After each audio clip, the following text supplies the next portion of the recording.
कृपया वीडियो में न्यू है तो वीडियो को लाइक एंड सब्सक्राइब और शेयर करें।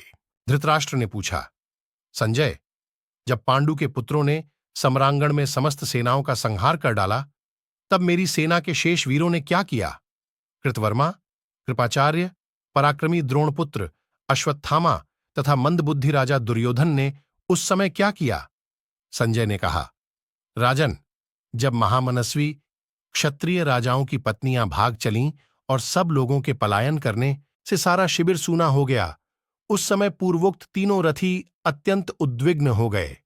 सायंकाल में विजयी पांडवों की गर्जना सुनकर और अपने सारे शिविर के लोगों को भागा हुआ देखकर राजा दुर्योधन को चाहने वाले उन तीनों महारथियों को वहां ठहरना अच्छा न लगा, इसलिए वे उसी सरोवर के तट पर गए। राजन, इधर धर्मात्मा युधिष्ठिर भी रणभूमि में दुर्योधन के वध की इच्छा से बड़े हर्ष के साथ भाइयों सहित विचर रहे थे। विजय के अभिलाषी पांडव अत्यंत कुपित होकर आपके पुत्र का पता लगाने लगे, परंतु यत्नपूर्वक खोज करने पर भी उन्हें राजा दुर्योधन कहीं दिखाई नहीं दिया। वह हाथ में गदा लेकर तीव्र वेग से भागा और अपनी माया से जल को स्तंभित करके उस सरोवर के भीतर जा घुसा। दुर्योधन की खोज करते करते जब पांडवों के वाहन बहुत थक गए, तब सभी पांडव सैनिकों सहित अपने शिविर में आकर ठहर गए। तदनंतर जब कुंती के सभी पुत्र शिविर में विश्राम करने लगे, तब कृपाचार्य, अश्वत्थामा और सात्वत वंशी कृतवर्मा धीरे धीरे उस सरोवर के तट पर जा पहुंचे। जिसमें राजा दुर्योधन सो रहा था, उस सरोवर के समीप पहुंचकर वे जल में सोए हुए उस दुर्धर्ष नरेश से इस प्रकार बोले, राजन, उठो और हमारे साथ चलकर युधिष्ठिर से युद्ध करो। विजयी होकर पृथ्वी का राज्य भोगो अथवा मारे जाकर स्वर्गलोक प्राप्त करो। प्रजानाथ, दुर्योधन, भरतनंदन, तुमने भी तो पांडवों की सारी सेना का संहार कर डाला है। वहां जो सैनिक शेष रह गए हैं, वे भी बहुत घायल हो चुके हैं। अतः जब तुम हमारे द्वारा सुरक्षित होकर उन पर आक्रमण करोगे तो वे तुम्हारा वेग नहीं सह सकेंगे, इसलिए तुम युद्ध के लिए उठो। दुर्योधन बोला, मैं ऐसे जन संहारकारी पांडव कौरव संग्राम से आप सभी नरश्रेष्ठ वीरों को जीवित बचा हुआ देख रहा हूं। यह बड़े सौभाग्य की बात है। हम सब लोग विश्राम करके अपनी थकावट दूर कर लें तो अवश्य विजयी होंगे। आप लोग भी बहुत थके हुए हैं और हम भी अत्यंत घायल हो चुके हैं। उधर पांडवों का बल बढ़ा हुआ है, इसलिए इस समय मेरी युद्ध करने की रुचि नहीं हो रही है। वीर, आपके मन में जो युद्ध के लिए महान उत्साह बना हुआ है, यह कोई अद्भुत बात नहीं है। आप लोगों का मुझ पर महान प्रेम भी है, तथापि यह पराक्रम प्रकट करने का समय नहीं है। आज एक रात विश्राम करके कल सवेरे रणभूमि में आप लोगों के साथ रहकर मैं शत्रुओं के साथ युद्ध करूंगा, इसमें संशय नहीं है। संजय कहते हैं, राजन, दुर्योधन के ऐसा कहने पर द्रोण कुमार ने उस रणदुर्मद राजा से इस प्रकार कहा, महाराज, उठो, तुम्हारा कल्याण हो। हम शत्रुओं पर विजय प्राप्त करेंगे। राजन, मैं अपने इष्टापूर्त कर्म, दान, सत्य और जय की शपथ खाकर कहता हूं कि आज सोमकों का संहार कर डालूंगा। यदि यह रात बीतते ही प्रातःकाल रणभूमि में शत्रुओं को न मार डालूं तो मुझे सज्जन पुरुषों के योग्य और यज्ञकर्ताओं को प्राप्त होने वाली प्रसन्नता न प्राप्त हो। नरेश्वर, मैं समस्त पांचालों का संहार किए बिना अपना कवच नहीं उतारूंगा, यह तुमसे सच्ची बात कहता हूं। मेरे इस कथन को तुम ध्यान से सुनो। वे इस प्रकार बात कर ही रहे थे कि मांस के भार से थके हुए बहुत से व्यध उस स्थान पर पानी पीने के लिए अकस्मात आ पहुंचे। उन्होंने वहां खड़े होकर उनकी एकांत में होने वाली सारी बातें सुन लीं। परस्पर मिले हुए उन व्याधों ने दुर्योधन की भी बात सुनी। कुरुराज दुर्योधन युद्ध नहीं चाहता था, तो भी युद्ध की अभिलाषा रखने वाले वे सभी महाधनुर्धर योद्धा उससे युद्ध छेड़ने के लिए बड़ा आग्रह कर रहे थे। राजन, उन कौरव महारथियों की वैसी मनोवृत्ति जानकर जल में ठहरे हुए राजा दुर्योधन के मन में युद्ध का उत्साह न देखकर और सलिल निवासी नरेश के साथ उन तीनों का संवाद सुनकर व्याध यह समझ गए कि दुर्योधन इसी सरोवर के जल में छिपा हुआ है। पहले राजा दुर्योधन की खोज करते हुए पांडुकुमार युधिष्ठिर ने दैववश अपने पास पहुंचे हुए उन व्याघ्रों से आपके पुत्र का पता पूछा था।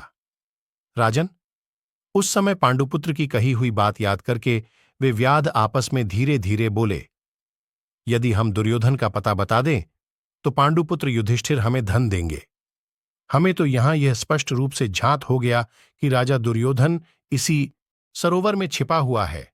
अतः जल में सोए हुए अमर्षशील दुर्योधन का पता बताने के लिए हम सब लोग उस स्थान पर चलें जहां राजा युधिष्ठिर मौजूद हैं। बुद्धिमान धनुर्धर भीमसेन को हम सब यह बता दें कि धृतराष्ट्र का पुत्र दुर्योधन जल में सो रहा है। इससे अत्यंत प्रसन्न होकर वे हमें बहुत धन देंगे। फिर हमें शरीर का रक्त सुखा देने वाले इस सूखे मांस को ढोकर व्यर्थ कष्ट उठाने की क्या आवश्यकता है। इस प्रकार परस्पर वार्तालाप करके धन की अभिलाषा रखने वाले वे व्याध बड़े प्रसन्न हुए और मांस के बोझ उठाकर पांडव शिविर की ओर चल दिए। महाराज, प्रहार करने में कुशल पांडवों ने अपना लक्ष्य सिद्ध कर लिया था।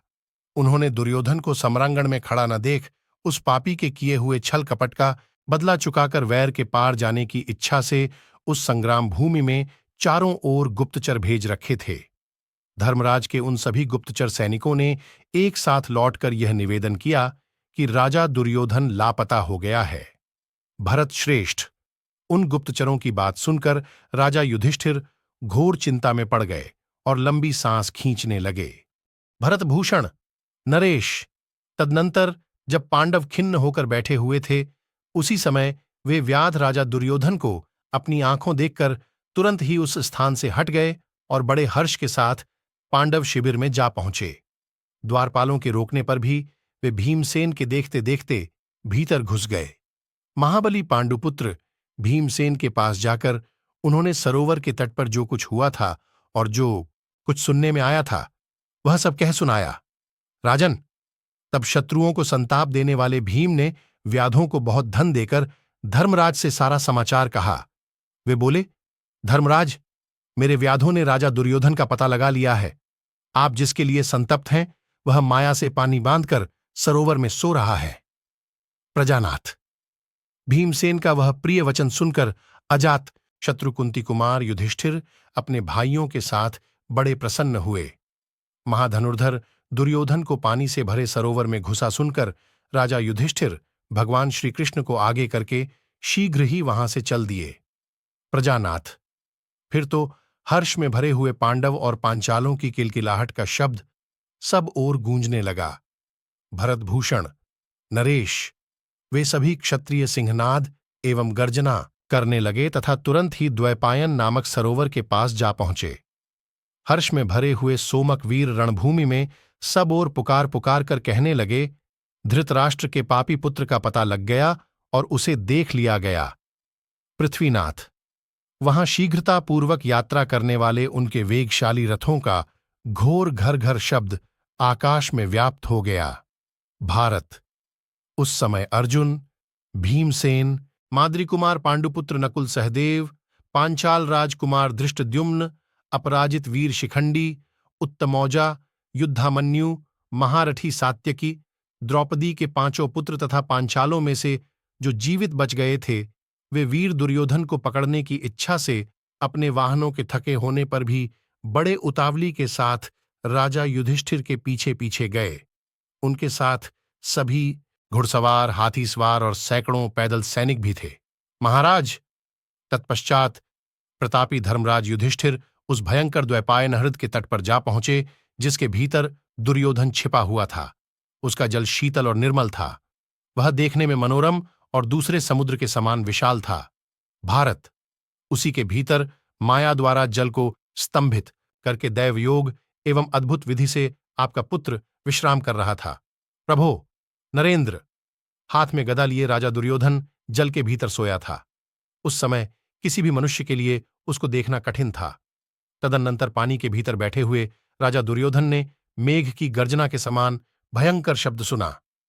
राजेंद्र, महाराज, आपके पुत्र का वध करने के लिए राजा युधिष्ठिर अपने भाइयों के साथ उस सरोवर के तट पर आ पहुंचे। वे महान शंखनाद तथा रथ के पहियों की घरघराहट से पृथ्वी को कंपाते और धूल का महान ढेर ऊपर उड़ाते हुए वहां आए थे। युधिष्ठिर की सेना का कोलाहल सुनकर कृतवर्मा, कृपाचार्य और अश्वत्थामा तीनों महारथी राजा दुर्योधन से इस प्रकार बोले। ये विजय से उल्लासित होने वाले पांडव बड़े हर्ष में भरकर इधर ही आ रहे हैं, अतः हम लोग यहां से हट जाएंगे। इसके लिए तुम हमें आज्ञा प्रदान करो। प्रभो, उन वेगशाली वीरों की वह बात सुनकर दुर्योधन ने तथास्तु कहकर उस सरोवर के जल को पुनः माया द्वारा स्तंभित कर दिया। महाराज, राजा की आज्ञा लेकर अत्यंत शोक में डूबे हुए कृपाचार्य आदि महारथी वहां से दूर चले गए। मान्यवर, दूर के मार्ग पर जाकर उन्हें एक बरगद का वृक्ष दिखाई दिया। वे अत्यंत थके होने के कारण राजा दुर्योधन के विषय में चिंता करते हुए उसी के नीचे बैठ गए। इधर महाबली धृतराष्ट्रपुत्र दुर्योधन पानी बांधकर सो गया। इतने ही में युद्ध की अभिलाषा रखने वाले पांडव भी वहां आ पहुंचे। राजन, उधर कृपाचार्य आदि महारथी रथों से घोड़ों को खोलकर यह सोचने लगे कि अब युद्ध किस तरह होगा, राजा दुर्योधन की क्या दशा होगी और पांडव किस प्रकार कुरुराज दुर्योधन का पता पाएंगे। ऐसी चिंता करते हुए वे वहां बैठकर आराम करने लगे। महाभारत की ऐसी कई रोचक कहानियां हैं जो हम आपको बताते रहेंगे। हमसे जुड़े रहने के लिए हमारे चैनल को सब्सक्राइब कीजिए। आपका बहुत बहुत धन्यवाद।